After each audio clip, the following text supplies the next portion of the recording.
Let's talk about one of the greatest and frankly most chilling aviation mysteries of our time. Just imagine for a second, a massive, modern Boeing 777, one of the safest planes in the sky, just gone. That's the story of Malaysia Airlines Flight 370. And it all starts with these 5 simple words. Good night, Malaysian 370. It sounds completely normal, right? Just a standard, routine sign-off from the cockpit on March 8, 2014. Absolutely nothing to suggest what was about to happen. Because just 2 minutes after that call, poof, the plane was gone. It blinked off of civilian radar screens. That single moment kicked off a massive global search and a mystery that honestly still haunts us to this day. And we can never forget what's at the heart of this. It's not just about a missing plane. It's about 239 people.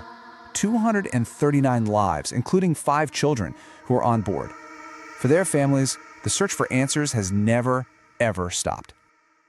So to really get a handle on this, we have to start at the very beginning, with the final moments where everything about this flight seemed completely 100% normal. I mean, just look at these facts. Everything, and I mean everything, was textbook. You've got a Boeing 777, a plane with an incredible safety record. It's on a routine overnight red-eye flight. The crew was highly experienced, the weather was clear, there were absolutely 0 red flags. But then, at 1:21 a.m., something happened that's just not supposed to happen. The plane's transponder, that's the device that constantly broadcasts its identity, its altitude, its speed to air traffic control, it just went silent. On the screens of the controllers, MH370 simply vanished. So naturally, the search began immediately in the South China Sea, right where the plane was last seen.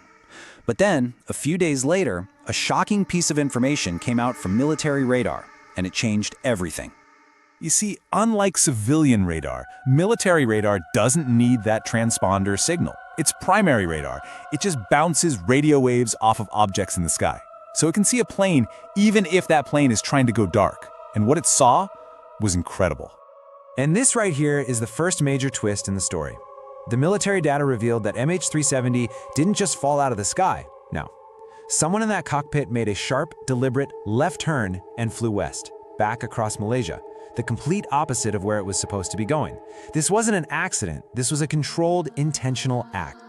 Now, the military radar eventually lost track of the plane at 2:22 a.m. as it headed out over the open ocean. But here's the thing. The plane's journey was far from over. And the next huge clue came from a British satellite company, Inmarsat. So this is the big question, right? If it was invisible to radar, how on earth could anyone know it was still in the air? Well, the answer didn't come from the ground. It came from faint, automated signals that were beamed to a satellite high up in space. These signals are known as pings. You can think of them as an automated heartbeat, the plane's system just sending an "I'm still here" signal up to the satellite once an hour. Now, these pings had no location data, no speed, nothing. Just proof that the plane still had power. But what investigators did with this tiny clue was absolute genius. By analyzing the tiniest delays and how long it took those pings to reach the satellite, they did some mind-bending calculations. They confirmed the plane flew for at least 7 more hours. 7 hours! And they were able to plot its probable final location along one of 2 massive arcs, one stretching north into Central Asia, the other pointing south into the Indian Ocean. Now that northern arc over Asia, they ruled that out pretty quickly. A jumbo jet flying over all those countries would have been spotted by someone's military radar.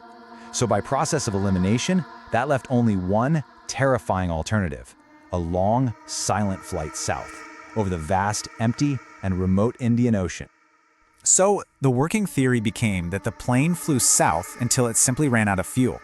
This meant the search had to move to a new area, one of the deepest and most remote parts of any ocean on Earth.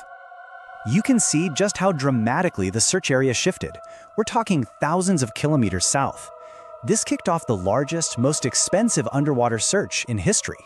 Led by Australia, teams scoured a seabed miles deep in some of the most treacherous waters on the planet, looking for any sign of the plane. And then, after 16 long months of searching, the first piece of physical evidence finally washed ashore. A piece of a wing called a flaperon was found on Reunion Island, way over on the other side of the ocean. It was confirmed to be from MH370. This was the first concrete proof that the plane had crashed. But here's the catch. These small pieces confirm the crash, but they give us zero clues about the cause. And without the plane's black boxes, the crucial flight data and cockpit voice recorders, investigators can really only speculate about what happened. And that has led to several competing and very different theories. This is where the mystery just gets deeper and more frustrating, because no single theory fits all the evidence. A mechanical failure, like a fire, it doesn't explain that precise deliberate turn. An action by the pilot, the flight path suggested skilled piloting, but there is absolutely no motive. A hijacking? It's possible, but no group ever claimed responsibility. Every single theory has a giant unanswered question at its core. So, after years of searching and a final report issued in 2018, the official investigation was concluded. The search ended, but the mystery absolutely did not. The final report confirmed what the radar data had suggested all along. The plane's diversion was a manual, deliberate act. But as for who was responsible or why they did it, the official conclusion was that they simply could not determine the cause. Without the wreckage, the trail goes cold. And so, these are the questions that still haunt everyone involved. Who was in control? Why was it diverted? Where is the main wreckage? And most importantly, what happened to those 239 people? This isn't just some technical puzzle, it's a profound human tragedy. For the families, these aren't just questions. They represent a wound that can't heal without answers. And that really is the central paradox that leaves you speechless. In our modern world of total surveillance, of GPS tracking everything, how can a 200-ton aircraft still be lost? The story of MH370 is a humbling reminder of the limits of our technology and of the vast unknown spaces that still exist on our planet.